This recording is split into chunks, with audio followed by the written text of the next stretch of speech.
الرحيم وربك يخلق ما يشاء ويختار ما كان لهم الخيرة سبحان الله وتعالى عما يشركون وربك يعلم ما تكن صدورهم وما يعلنون هو الله لا إله إلا هو له الحمد في الأولى والآخرة وله الحكم وإليه ترجعون صدق الله مولانا العظيم. دا د مخکې آیاتونو کې د شرک په باره کې الله زورونه ورکړه، مشرکانو ته ډېره زورونه ورکړه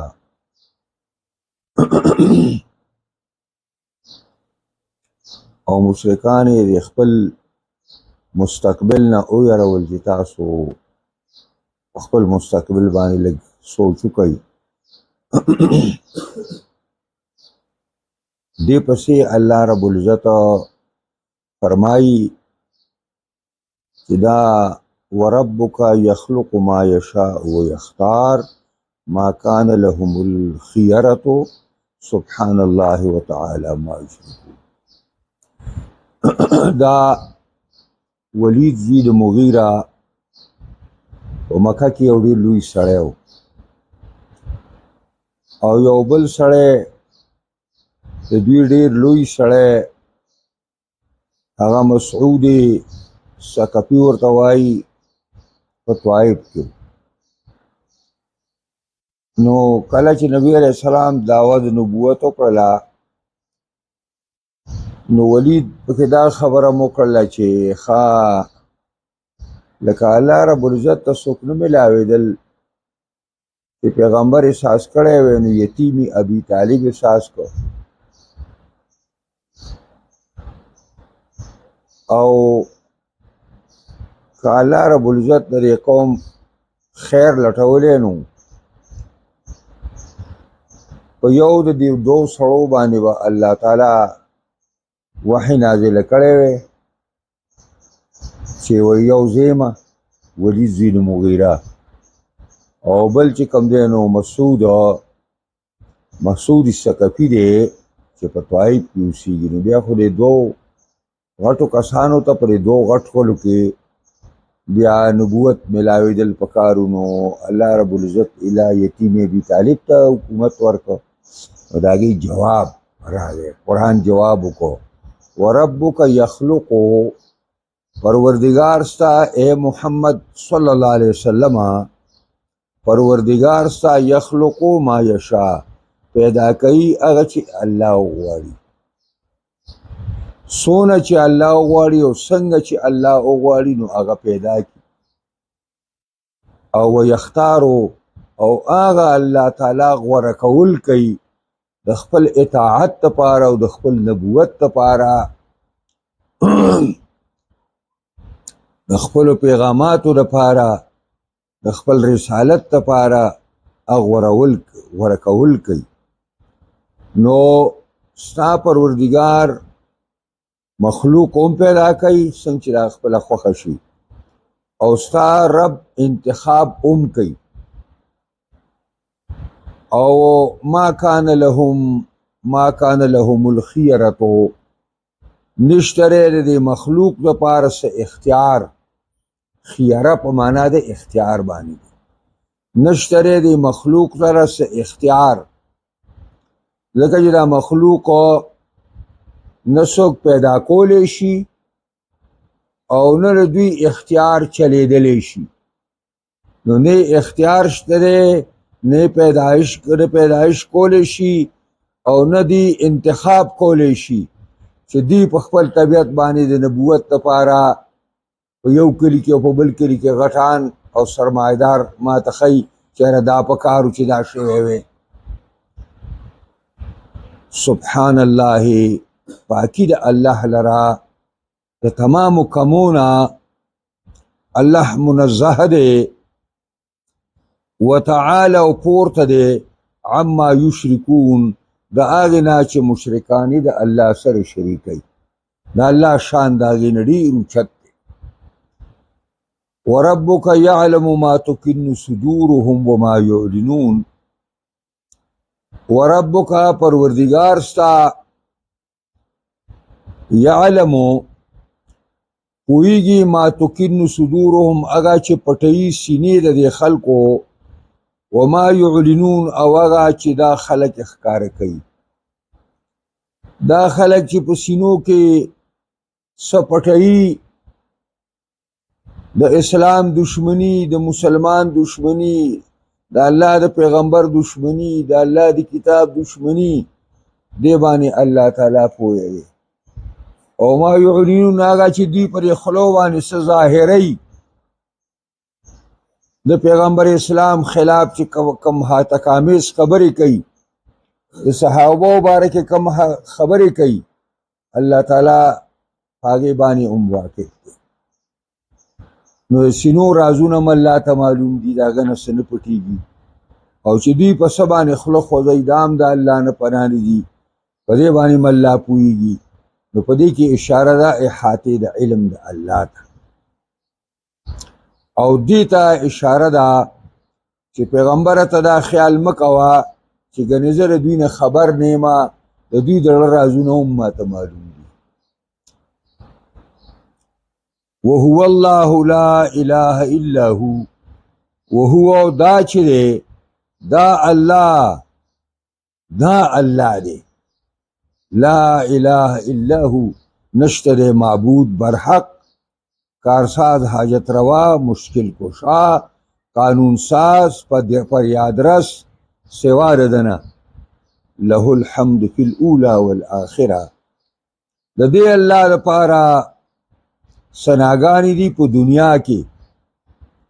او د دې الله لپاره صفات کمالیه دي په دنیا کې، والآخرته، او د دې الله لپاره صفات کمالیه او سناګانی دي په آخرت. په دنیا کې هم د حمد مستحق دی لکه چې تمام نعمتونه دي، او په آخرت کې هم دی مستحق دی ځکه چې د اخروي نعمتونو خالق هم دی. او د الله نعمتونه دا په یو ځای باندې ولاړ نه دي، دا په دنیا کې هم نعمتونه دي او دا په آخرت کې هم نعمتونه دي، او دا نعمتونه مسلسل را روان دي. نو دی وجه نه حمد هم د الله لپاره مسلسل را روان دي په دنیا او په آخرت. نو په دنیا کې الله د حمدونو، د کمالاتو، د صفاتو کمالیو مستحق دی او حقدار دی، او هر شی د الله حمد او ثنا وایي. او په آخرت کې جنتیان به په جنت کې وایي چې الحمدلله الذي اذهب عنا الحزن. جنتیان به وایي په جنت کې الحمدلله الذي، حمد و ثنا د الله غزات لرا چې زمونږ نه تمام غمونه لري کړ. مومن چې د جنت تخفه وردن نه کی د غمونو خاتمه وشي، د هر غم نه د فارغ شي. نور صدا غم شتا چې زبر دې زینب لاړ شم، نه به ورصدا غم دلته به زما خوراک سکاک کم شي، نه به ورسره دا غمي چې زه به مړ شم، زما دا عزیز به مړ شي، زما زوی به مړ شي، زما کور والا، نه دا به هېڅ غم به دی، تمام غمونو خاتمه وشي. ځکه خو جنتیان وایي چې الحمدلله الذي اذهب عنا الحزن. حمد و ثنا د الله غزات لره چې تمام غمونو نه موږ خلاص کړو. او دارنګې جنتیان بدام وایي چې الله رب العزت له حمد و ثنا ده چې موږ له د ازمکه د جنت په وراثت کې راکړه، او زه په زیر جنتیانو هغه خبرې او هغه حمدونه دا الله تعالی ذکر کړي دي. بله خبره چې په جنت کې کم حمد دی دا تکلیفي نه دی، دا تلذذي دی، په دې باندې به تلذذ حاصلوي مؤمنان. او داسې به الله یادوي لکه څنګه چې سړی دا ساه اخلي. او له الحکم، د دې الله لپاره قوت نافذه دی، او د دې الله لپاره حکم نافذه دی، فیصلې به دی کوي. د کامیابۍ او د ناکامۍ دا فیصلې ټولې د په لاس کې دي. او والیه ترجعون، خالص دی الله ته ستاسو د ټولو واپسي وی، پس د هغې نه چې د قبرونو نه راپاڅئ. چې کله د قبرونو نه دوباره راپاڅئ نو ټول به د الله رب العزت دربار ته د حساب کتاب دپاره ځئ. هلته به ستاسو پیشي او هلته به د هرې خبرې باسپورسي او د هرې خبرې تپوس دی. او هلته چې کامیاب شو نو کامیاب دی، او هلته چې ناکام شو نو ناکام دی. بس نو الله رب العزت دې مونږه هغه ځای کې او مونږ او تاسو ټول په اعلی پیمانه باندې کامیابۍ ته مخامخ کي. دې کې ګوره په دې آیتونو کې یو څو خبرې مخې له رالې. یو دا چې تقریر و مبدأ ليس من حق العبد ان يختار الا ما اختار الله له. یو دا خبره ذهن کې کېنوه د یو کلیې په شکل باندې چې هیڅ حق د بنده نشته چې دی غوره کول کوي او دی رضا نه انتخاب کوي، الا ما اختار الله له، مګر هغه شی چې الله یې ده لپاره غوره کړي هغه به ورته میلاویږي. دویم دا تعین طلب الاختیار فی الامر کله من الله تعالی. تبا چې څه غواړي د الله رب العزت نه نو دا ټول به د الله نه غواړي، د بل چا نه غواړي. چې الله زما لپاره دې خبره انتخاب وکړي، یا الله دا خبره زما لپاره وکړي. او 3 نمبر دا چې په روایاتو د حدیثو کې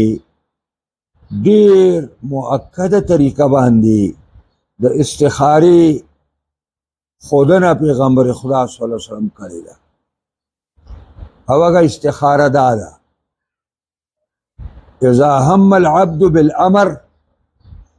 کله چې یو بنده خدا د یو خبرې قصد وکړي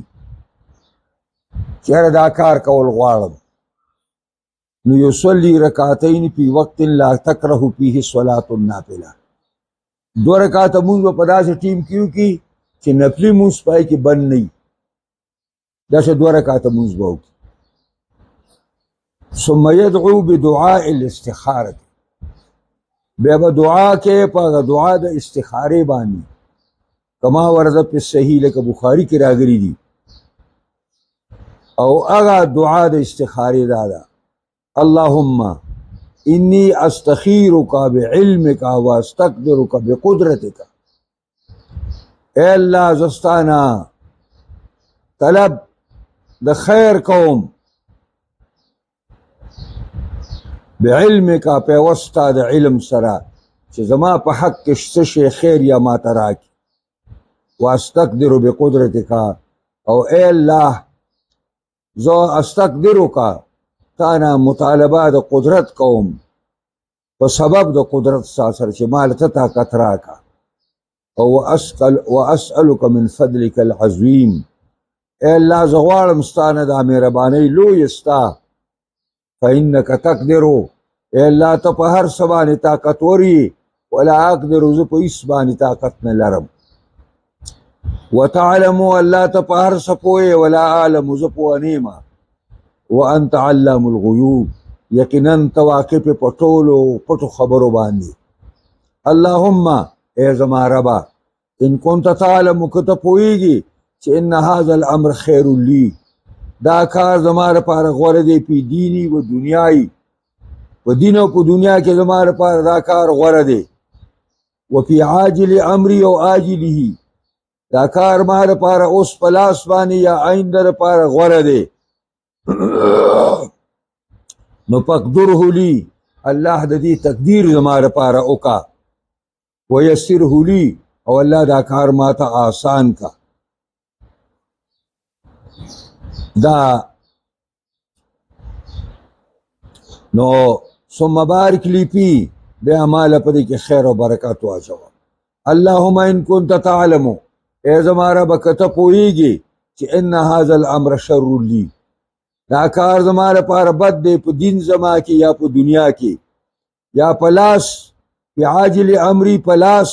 او عاجله یا نیټهدار اوس راله بد دی یا به آینده راله بد کېږي نو فاصرفه عني الله دا کار ما نه واړوه او واصرفني عنه ما دې کار نه واړوه او واقدر لی الخیر او ما لپاره تقدیر د خیر وکړه حیث کان کوم ځای کې چې خیري ثم رزني به بیا په دغه باندې ما راضي کا ويسمى حاجته بیا خپل حاجت ذکر کې التي هم بها هغه حاجت چې دی بنده قص کړی دی هغه اثر من سفرین یو سړی په سفر ځي او زوجن یا ځان دپاره نکاح کول غواړي جنۍ د ځان له خاوند غواړي هلک بیا ځان له ښځه غواړي او بنا ان یا آبادي چې زه آبادي سازوم چې سبق رانه پې قضا شي زموږ یو طالب العلم واده کوي نو اوس کوټې ته ناست دی اوري دا ملګری یو له سبق وایي او کوټه سازوي او تجارت یا د تجارت اراده ده چې ساګستل خرڅو کوم او غراست یا د نال او دا د باغونو د کرلو او د پسونو د کرلو اراده کړې ده نو دا چې دا د څه شي اراده کړې د هغې نوم به الله ته والي چې الله دا کار راله وکړه بس او دا به مسلسل کول غواړي تقریبا د 7 ځلو پورې دا سره رسول غواړي او د دې مطلب دا نه دی چې ته به یا خوب وویني یا بله څه علامه بینا بس که دې کار کې ستا خیر نو ستا به ورته دلچسپي زیاته شي او که دې خیر کې تا لپاره بدي نو ستا به ترې نفرت بړاویږي دا یې نښه ده بس یو ځل یې وکړه بیا یې وکړه بیا یې وکړه بیا یې وکړه بیا یې وکړه 7 ځلو پورې وکړه انشاءالله الله به درته خیر درکوي په دې کې او آخري خبره په دې آیاتونو کې دا راغله چې تقدیر التوحید و ابطال التندیم یعنی معنا دا ده چې د الله تعالی توحید ثابتول او بت پرستی مټاول او آخری وجوب حمد الله و شکره علی کل حال دا الله حمد او شکر په هر حالت کې استل پکار دي ولی وذلك لتجدد النعمه في كل آن ځکه چې الله نعمتونه هر وخت تا ته را روان دي دا زمونږ راسا چې لاندې لاړ شو بیا راځي دا یو مستقل نعمت دی د الله پاک دا ومو ته پته ولګي کله چې دا هلته بنده کړي الله بیا نه راوځي بیا پته ولګي هغه ساعت خو به داسې ټیم وي چې بیا څوک نشي ویلی چې سا مې بنده شوه بهرحال دا د دې آیاتونو تشریح او دې آیاتونو کې دې خبرو ته اشاره وه بلکې دې کې مفسرینو د استخارې مسله هم څېړې ده دا په بخاري کې هم شته او ترمذي کې هم شته مختلفو کتابونو د احادیثو کې شته دی چې چا ته یو ضرورت راشي دا استخاره دې کوي او چا چې استخاره وکړله نو الله به ورته په دې کې خیر اچوي دعا وکړئ یا الله موږ د قرآن په اسرارو لطایف او ترجمو باریکو باندې پوهې کړي دې سره سره الله موږ په دې باندې کامل مکمل عمل کولو توفیق راکړي قرآني نظام د شریعت نظام په تمام جهان خاص کر پاکستان کې راوړي دې له څو کار کوي کامیابي